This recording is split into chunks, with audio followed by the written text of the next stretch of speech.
Passaram-se um mês desde o início da guerra em Gaza, após a agressão injusta e não provocada por parte dos terroristas do Hamas contra Israel. Sob pressão para garantir uma pausa nos combates entre Israel e o Hamas e aliviar então as tensões regionais, o secretário de Estado americano Antony Blinken apressou-se para visitar líderes em todo o Oriente Médio no fim de semana, mas sem resultados imediatos. Blinken destacou que todos os países com quem falou expressaram interesse em que os Estados Unidos assumissem um papel diplomático de liderança na mediação de uma solução para acabar com os combates entre Israel e o Hamas e responder rapidamente à catástrofe humanitária em Gaza. Enquanto isso, as forças israelenses progrediam incansavelmente nas entranhas do território terrorista. Até segunda-feira, havia dezenas de tanques posicionados nos arredores da cidade de Gaza, o reduto do Hamas no norte do território e onde viviam cerca de um terço dos seus 2,3 milhões de habitantes antes da guerra provocada pelos insurgentes. De fato, restava um pequeno trecho da costa do Mediterrâneo para fechar o cerco na porção norte e focar imediatamente no controle absoluto da cidade. E isso foi possível após as forças israelenses capturarem e fechar a estrada costeira de Al-Rashid. Foi então que Israel, operando nas profundezas, conquistou o coração da cidade de Gaza na manhã de terça-feira em sua batalha para acabar com Hamas no enclave palestino, e que o líder do grupo estava preso dentro de um bunker.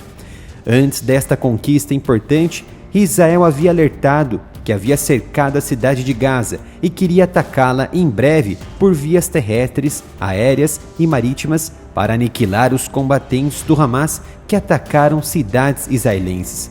O ministro da Defesa, Yoav Gallant, disse que os soldados israelenses estavam operando no coração da cidade. Graças a esse checkmate, o líder mais importante do Hamas em Gaza nesse momento, Yahya Sinwar, correu igual rato até o seu bunker e agora está preso e não tem nenhuma direção para fugir. As forças de Israel seguem manobrando a pé, com veículos blindados e tanques, juntamente com engenheiros militares de todas as direções, com apenas um alvo: os terroristas do Hamas, a sua infraestrutura, os seus comandantes, os seus bunkers, suas salas de comunicações. Quando a IDF chegou no centro da cidade de Gaza, foi percebido um cenário de caos que os terroristas mantinham contra a própria sociedade. Usavam mesquitas, centros de convivência, hospitais e outros centros sociais. A maioria desses locais tinha acesso a túneis que direcionavam para debaixo da cidade, com quilômetros de túneis que passavam por debaixo de escolas, hospitais e abrigavam depósitos de armas, salas de comunicação e esconderijos para os insurgentes. O maior problema na progressão das tropas israelenses neste momento ainda está nas ameaças do uso de mísseis e granadas antitanques contra blindados e pessoal. Israel perdeu algumas unidades de tanque Merkava e blindados de pessoal Nemer durante as progressões. Inclusive, os terroristas cruzaram áreas conflagradas a pé, chegando lado a lado dos tanques israelenses e deixaram morteiros e granadas que explodiram, verdadeiros kamikazes terrestres. Inclusive, os mísseis antitanques também são disparados de janelas e setores terrestres de hospitais próximos, e não há outra alternativa a não ser responder à injusta agressão com canhões dos Merkavas de 120 mm, destruindo completamente qualquer área de um edifício. A guerra, o episódio mais sangrento de conflito Israel-Palestina, que já dura há gerações, eclodiu em 7 de outubro, gerando a Guerra de Gaza, quando os terroristas do Hamas invadiram a fronteira de Erez, no norte de Gaza, e mataram 1.400 israelenses, a maioria civis, idosos, crianças e jovens, e sequestraram mais de 300. Desde então, Israel bombardeou incansavelmente o território costeiro, aniquilando e negando espaço a milhares de terroristas. A Casa Branca disse na segunda-feira que o presidente Joe Biden e Netanyahu discutiram por telefone a possibilidade de pausas táticas para então permitir que os civis em Gaza partam com segurança das áreas de combate em curso para garantir que a assistência chegue aos civis necessitados e como permitir também que potenciais reféns sejam libertados. No entanto, isso seria absolutamente desmoralizante estrategicamente, visto que um cessar-fogo e assistência são as reivindicações absolutas dos líderes do Hamas e dos grupos árabes e jihadistas no Oriente Médio. E há outro ponto importante que nenhuma emissora de TV e também canais no YouTube estão discutindo e que derruba todas as narrativas dos simpatizantes do terrorismo que desejam o cessar-fogo por causa dos ataques. Israel já está impulsionando a evacuação de civis e facilitando assistência humanitária a níveis muito maiores que ao início da liberação das vias de Rafah, no Egito, através da estrada principal de Salah al-Din. O Hamas está transmitindo a mensagem de que pode sustentar uma guerra prolongada com Israel. O jornal Wall Street Journal informou que autoridades regionais não especificadas disseram que o Hamas declarou em privado que o seu arsenal de armas pode sustentar um conflito prolongado. O ministro das Relações Exteriores do Líbano informou que logo após o ataque de 7 de outubro, o Hamas disse ao ministro das Relações Exteriores do Irã que poderia lutar durante meses sem armas adicionais, uma revelação até então desconhecida. O Hamas e a Jihad Palestina de Gaza tomaram medidas para se prepararem para uma guerra prolongada, incluindo a redução dos ataques de fogo indiretos para conservar os arsenais. Este é, sem dúvida, o momento para erradicar o mal pela raiz. A ausência de um governo terrorista em Gaza é benéfica a toda a humanidade, principalmente aos civis palestinos inocentes, mas poucos enxergam esta previsão. Noite após noite, as bombas e mísseis continuam a chover sobre Gaza, incluindo uma série de mais de 400 ataques nas últimas 48 horas, bem como agora Israel assumindo o controle da principal cidade ao norte. As forças israelenses seguem vasculhando tudo, centímetro por centímetro. Pontos de calor que foram registrados no passado por sensoriamento remoto de satélites de Israel foram inspecionados um a um, até onde os militares chegaram neste momento, e os resultados surpreenderam.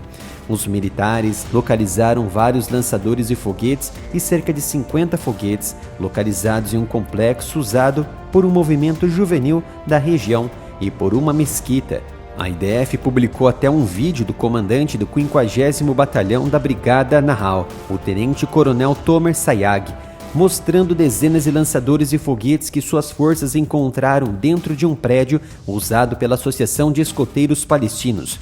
Isso mostra exatamente as ações dos insurgentes que usam sua população como escudo. É claro que não vamos publicar o vídeo para não ser censurado pelo YouTube.